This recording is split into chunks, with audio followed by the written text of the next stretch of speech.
അഞ്ജലിയും ജാഫറിനെ ചേർത്ത് നിർത്തിയിട്ട് വളരെ മോശമായിട്ട് രീതിയിൽ അയാൾ സംസാരിക്കുന്നത്, വളരെ വൾഗറായിട്ട് രീതിയിൽ.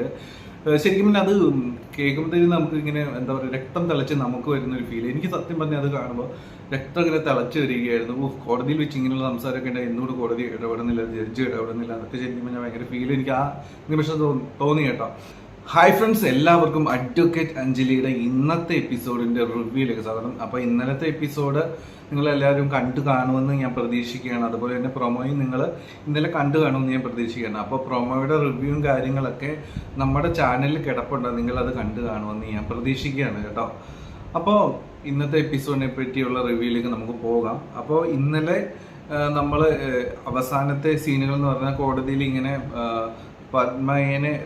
പത്മയെ തേജോവധം ചെയ്ത രീതിയിൽ രാഘവണ്ണി വക്കീല്, അതായത് സ്വന്തം ഇംഗിതങ്ങൾക്ക് വേണ്ടിയിട്ട് നടക്കുന്ന ഒരു പെണ്ണാണ്, പണത്തിന് വേണ്ടി നടക്കുന്ന പെണ്ണാണ്, അങ്ങനെയൊക്കെ പറഞ്ഞ സംഭവ സീനുകളോട് കൂടിയാണ് ഇന്നലത്തെ എപ്പിസോഡ് തീരുന്നത്. അപ്പോൾ അതിൻ്റെ ബാക്കി പത്രം എന്ന രീതിയിൽ തന്നെയാട്ടോ ഇന്നത്തെ എപ്പിസോഡുകൾ പോകുന്നത്.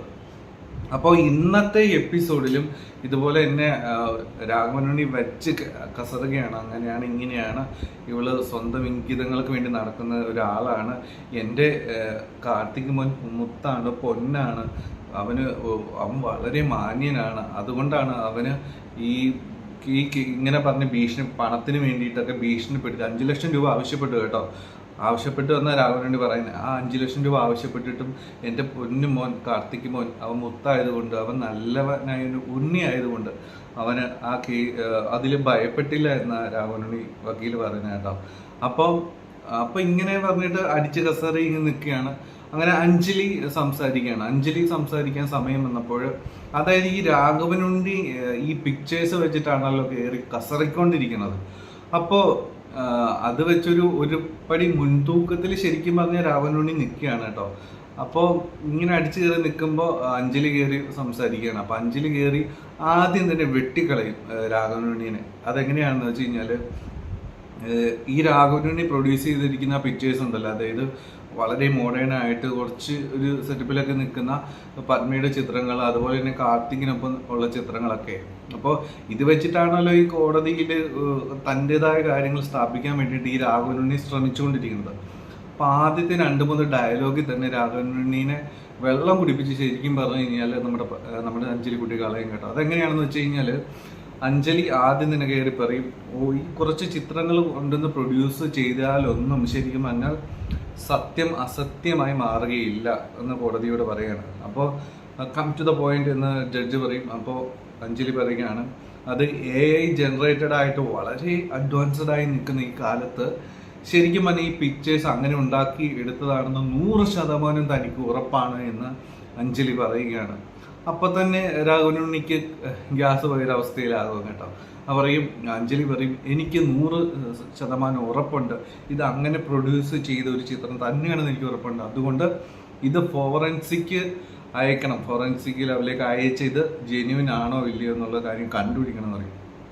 അപ്പൊ അതുവരെ പിക്ചേഴ്സ് വെച്ച് കസറിക്കൊണ്ടിരുന്ന രാഘവനുണ്ണി ശരിക്കും പറഞ്ഞു കഴിഞ്ഞാൽ എന്താ പറയാ, വലിയൊരു താൻ കുഴിച്ച കുഴിയിൽ താൻ തന്നെ വീണു എന്നൊരവസ്ഥയിലേക്ക് രാഘവനുണ്ണി എത്തും. ശരിക്കും പറഞ്ഞു കഴിഞ്ഞാൽ ആ പിക്ചേഴ്സ് വെറും ഫേക്ക് ആണെന്നുള്ള കാര്യം എല്ലാവർക്കും അറിയാം.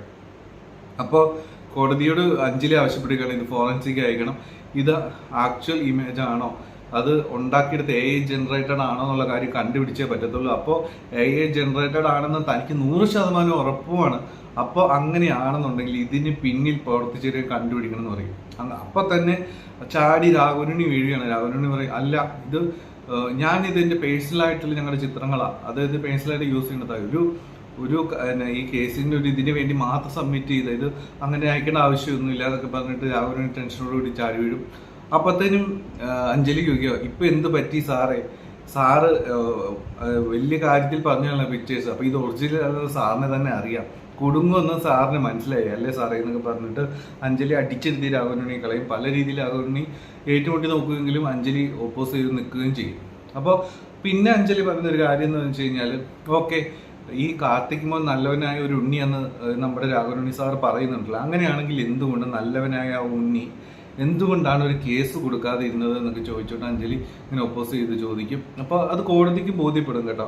അതായത് ഇത്രയും നല്ലവനാണ്, ഒരു ഭീഷണിപ്പെടുത്തിയാണ് പത്മ ഈ കേസിൽ വന്നിരിക്കുന്ന, വ്യാജമാണ്, അങ്ങനെ പണം ചോദിച്ചു, അങ്ങനെയൊക്കെ പല കാര്യങ്ങൾ പറയുന്നുണ്ട്. അങ്ങനെയാണ് എന്തുകൊണ്ട് കേസ് കൊടുത്തില്ല പത്മയ്ക്കെതിരെ എന്ന് അഞ്ജലി ചോദിക്കുകയാണ്. അപ്പോഴും ഇങ്ങനെ കുടുങ്ങി നിൽക്കുന്ന അവസ്ഥയിൽ ക്രിമിനൽ മൈൻഡായ ഈ രാഘവനുണ്ടി ഇതും ഇതിൻ്റെ അപ്പുറം ചെയ്തു വെക്കുമെന്ന് അറിയാൻ പോകുന്നൊരു സംഭവം നടക്കുന്നത്. അപ്പോൾ രാഘവനുണ്ടി ഒരു പേപ്പർ എടുത്തോട്ട് വന്നിട്ട് പറയും, അതായത് ഈ കേസ് വരുന്നതിന് 1 വീക്ക് മുമ്പേ തന്നെ ഈ നമ്മുടെ അല്ല കാർത്തിക് കേസ് പത്മയ്ക്കെതിരെ ഫയൽ ചെയ്തിരുന്നു എന്ന് പറഞ്ഞിട്ട് ഒരു സംഭവം കൊണ്ടുപോയിട്ട് പ്രൊഡ്യൂസ് ചെയ്ത് കൊടുക്കുകയാണ്.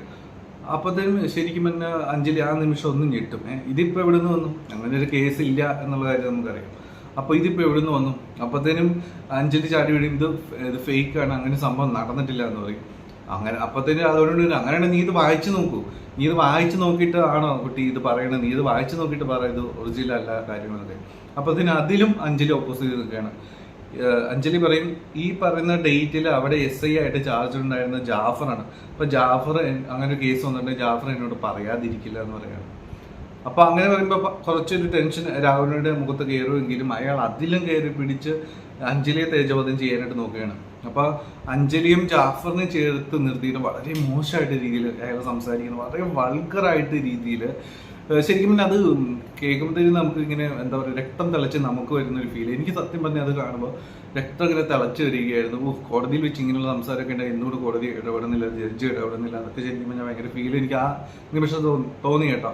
അപ്പോൾ ജാഫർ പറഞ്ഞില്ല എന്ന് പറഞ്ഞപ്പോഴത്തേനും ഈ രാഘവനുണ്ണി മക്കളിൽ ചാടി വീണ്ടും പറയും, അതെന്താ ജാഫറാണ് എല്ലാ കാര്യവും കുട്ടിയോട് പറയാറ്, കുട്ടിയോട് നേരിട്ട് പോയി ചോദിക്കോ, വിളിച്ചോ പറയോ, നിങ്ങൾ തമ്മിൽ ഇത്രയ്ക്ക് ബന്ധം എന്താണ്?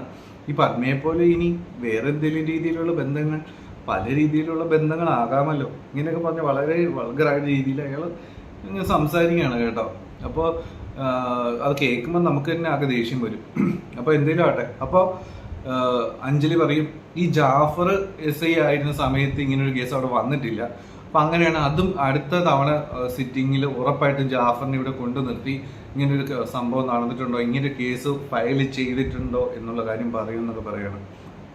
അങ്ങനെ കാര്യങ്ങളൊക്കെ പറഞ്ഞു.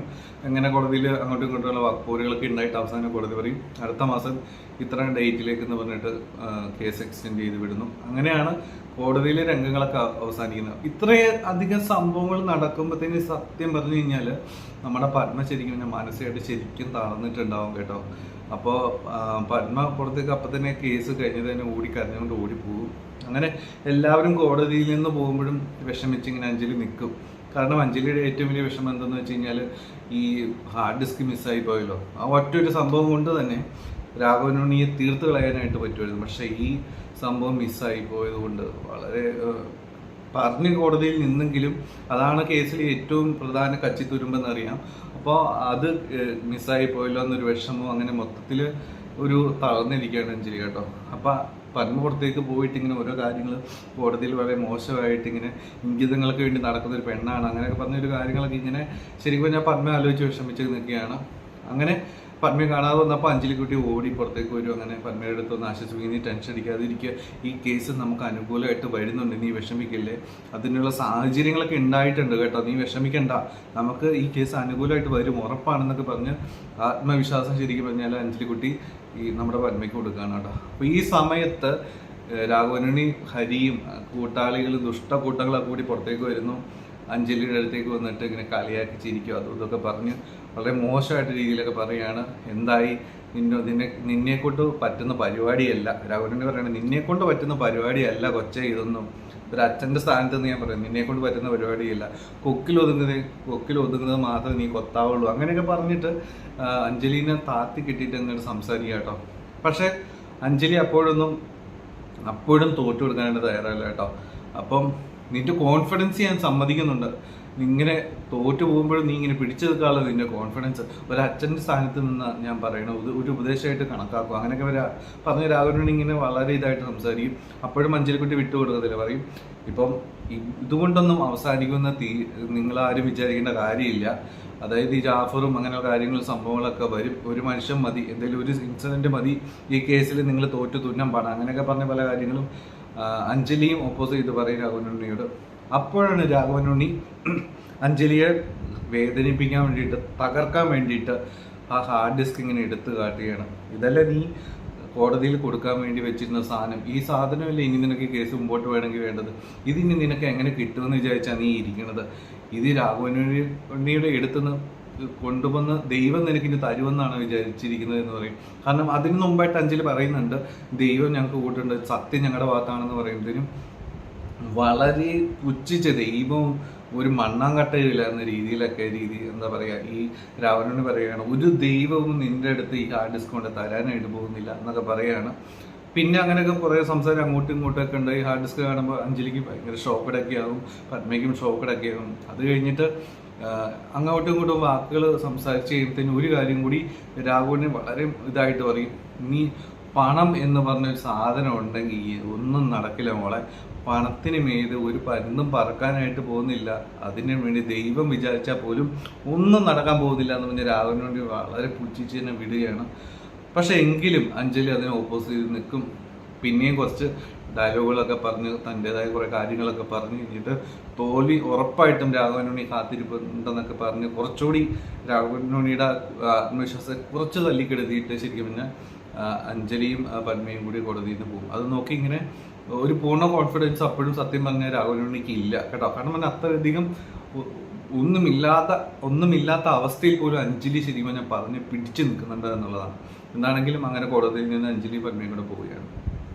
ഇതിനിടയിൽ എപ്പിസോഡിന്റെ അവസാനത്തെ സീൻ എന്ന് പറയുന്നത്, അതായത് അർജുൻ ഇതിനിടയിൽ ചാൾസ് എന്ന ആ ഗുണ്ടേനെ തല്ലിക്കൂട്ടുമെന്ന് ഇന്നലെ നമ്മൾ എപ്പിസോഡിൽ കണ്ടാണ്. അപ്പോൾ പോലീസ് സ്റ്റേഷനിലേക്ക് ചാൾസിനെയും പൊക്കിയെടുത്ത് ജീപ്പിലിട്ട് നമ്മുടെ അർജുൻ എത്തുന്നുണ്ട്.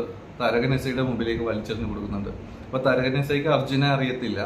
അപ്പോൾ അർജുൻ ഇതാരാണ്, താൻ ആരാണെന്നൊക്കെ ചോദിക്കുമ്പോൾ ഇത് ചാൾസ് ആണല്ലോ, നിനക്ക് ഇത് ഇവിടുന്ന് കിട്ടി, താൻ ആരും ഇത് ചെയ്യാന്നൊക്കെ പറഞ്ഞിട്ട് തരകൻ ചോദിക്കുമ്പോൾ അടുത്തുള്ള ഒരു പോലീസുകാരൻ പറഞ്ഞു കൊടുക്കും ഇത് രാഘവനുണ്ണി സാറിന്റെ മകനാണെന്ന്. അപ്പോഴാണ് തരകൻ അർജുനെ മനസ്സിലാക്കുന്നത്. അപ്പോൾ ശരി മോനെ, നീ ചെയ്തത് വളരെ നല്ല ഒരു കാര്യമാണ് കേട്ടോ മോനെ എന്നൊക്കെ പറഞ്ഞിട്ട് അപ്പം ഈ പോലീസുകാരനെ വിശ്വസിച്ചിട്ട് ശരിക്കും പറഞ്ഞാൽ അർജുൻ പോകും. അർജുനെ അറിയില്ലല്ലോ ഇതൊക്കെ ആരാണ്, ഇതിന്റെ അഞ്ജലിയെ കൊല്ലാനായിട്ട് കൂട്ടുവെക്കുന്നവരാ ഇവരെല്ലാവരും എന്നുള്ള കാര്യം അർജുൻ അറിയില്ലല്ലോ. അപ്പൊ അർജുൻ ഇതിനിടയിൽ പറഞ്ഞിട്ടുണ്ട് അഞ്ജലിയെ കൊല്ലാൻ നോക്കിയതും അങ്ങനെ കുറെ കാര്യങ്ങളെല്ലാം പറഞ്ഞു കൊടുത്തിട്ടുണ്ട് ചാൾസിനെ പറ്റി. അപ്പോൾ അർജുനെ ബോധിപ്പിക്കാൻ വേണ്ടിയിട്ട് സെല്ലിലേക്ക് പിടിച്ചിടും ചാൾസിനെ. അപ്പൊ അത് കഴിഞ്ഞിട്ട് നേരെ നമ്മുടെ ഈ തരകൻ എസ് ഐ വിളിച്ച് പറയണത് കുറുപ്പിനോടാണ്. കുറുപ്പ് സാറേ ഒരു പ്രശ്നമുണ്ടെന്ന് പറയും. അപ്പൊ എന്താണ് ചോദിക്കും, പറയും ഇങ്ങനെ അർജുൻ വന്നിട്ട്, അതായത് ഈ ചാൾസിനെ പിടിച്ചുകൊണ്ട് ഇവിടെ ഇട്ടിട്ടുണ്ട്, പിടിച്ചിട്ടത് രാഘവനുണ്ണിയുടെ മകൻ അർജുനാണെന്ന് പറയും. അപ്പൊ ഇങ്ങനെ പറഞ്ഞിട്ടാണ് ശരിക്കും തന്നെ എപ്പിസോഡ് തീരുന്നത്.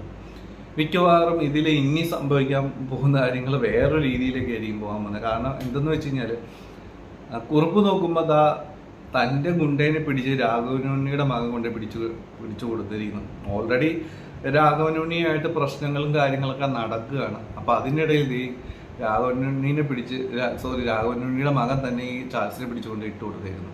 അപ്പൊ അതും പറഞ്ഞായിരിക്കും അടുത്ത പ്രശ്നം രാഘവനുണ്ണിയും കുറുപ്പും തമ്മിൽ ഉണ്ടാവാനായിട്ട് പോകുന്നത്. എന്താണെങ്കിലും ഇന്നത്തെ എപ്പിസോഡ് അത്യാവശ്യം നല്ലൊരു എപ്പിസോഡ് തന്നെയായിരുന്നു. നിങ്ങളെല്ലാവരും ഇന്നത്തെ എപ്പിസോഡിന് വേണ്ടി കാത്തിരിക്കുക, കാണുക. നമ്മുടെ ചാനൽ നിങ്ങൾ സപ്പോർട്ട് ചെയ്യണമെന്ന് റിക്വസ്റ്റ് ചെയ്യുകയാണ്. കൂടുതൽ വീഡിയോസിനായി കാത്തിരിക്കുക. രാത്രിയിലെ പ്രൊമോയുടെ വീഡിയോ ആയിട്ട് വരാം. കാണാതിരിക്കില്ല കേട്ടോ. എല്ലാവരും നമ്മുടെ ചാനൽ കാണാൻ സപ്പോർട്ട് ചെയ്യണം. Take care, bye bye.